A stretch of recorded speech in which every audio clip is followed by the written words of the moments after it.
Selamat hari Minggu dan berkat Tuhan untuk kita semua. Hari ini hari Minggu biasa yang ke-33 dan bacaan Injil hari ini berbicara soal akhir zaman.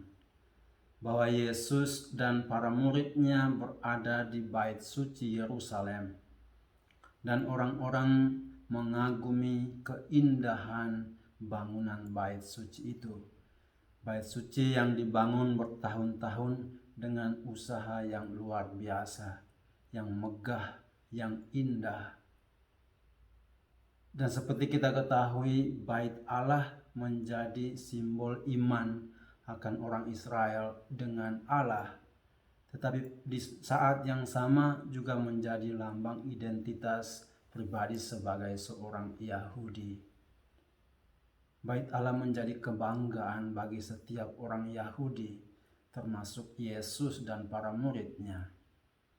Maka ketika Yesus mengatakan bahwa akan ada saatnya bait Allah itu akan runtuh, kita bisa membayangkan reaksi para muridnya. Mereka tentu saja shock. Bagaimana bisa bangunan yang menjadi lambang iman akan Allah, yang menjadi lambang identitas pribadi sebagai orang Yahudi akan runtuh. Para sahabatku, bacaan Injil hari ini bukan hanya berbicara soal bait Allah atau soal orang Yahudi pada abad pertama, tetapi juga berbicara soal kita. Bait suci bisa merepresentasikan hal-hal yang baik dan luhur di dalam hidup kita yang kita jaga, yang kita banggakan, yang kita usahakan dengan keringat dan darah sendiri. Tetapi yang paling penting bahwa bacaan suci hari ini mengingatkan kita akan satu hal, yakni bahwa semua hal yang baik dan luhur itu tidak bertahan selama-lamanya. Tidak ada yang sifatnya kekal. Para sahabatku, kita mungkin bangga dengan pekerjaan, dengan posisi kita. Pekerjaan yang menghidupi kita, pekerjaan yang kita jalankan bertahun-tahun dengan penuh tanggung jawab. Namun kemudian ketika ada ketidakjujuran dari seseorang, atau misalnya kesakitan, atau semacam kemarin ada COVID, dan kita bisa saja kehilangan pekerjaan. Atau kita juga mungkin bangga dengan keluarga yang kita miliki, dengan suami atau istri yang kita kasihi, dengan anak-anak yang telah kita besarkan. Kita merasa diberkati dalam waktu dan cinta yang kita curahkan supaya keluarga itu menjadi lebih kuat. Dan kemudian mungkin ada ketidaksetiaan atau kesalahpahaman atau perpisahan karena kematian. Lalu struktur kehidupan itu menjadi runtuh dan kita merasa tersakiti.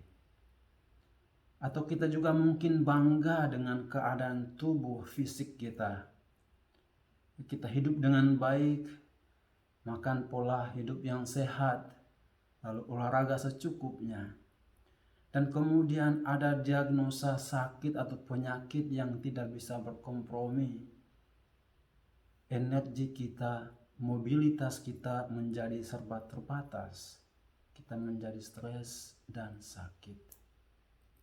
Para sahabatku, tidak ada jaminan bahwa segala sesuatu yang baik dan luhur itu sifatnya abadi.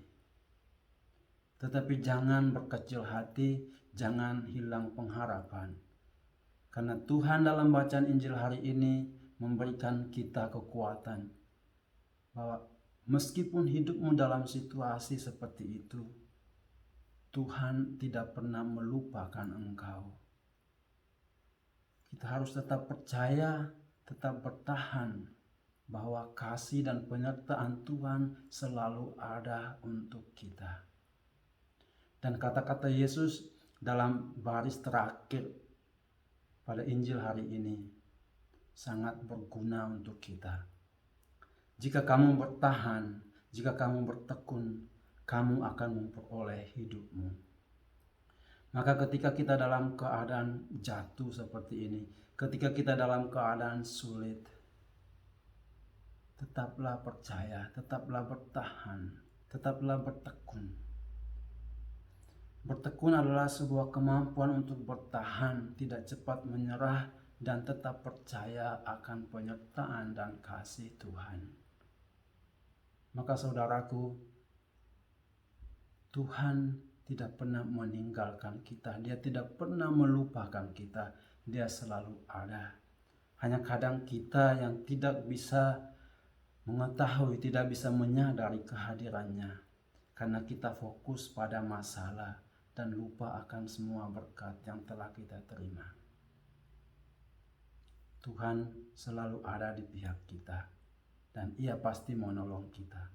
Ia pernah berjanji bahwa tak sehelai rambut dari kepala kita yang akan hilang. Maka bertahanlah, percayalah, punya iman bahwa badai ini pasti berlalu. Tuhan pasti menolongmu, Tuhan pasti menguatkanmu. Amin. Mari kita mohon berkat Tuhan. Tuhan bersamamu dan bersama rohmu.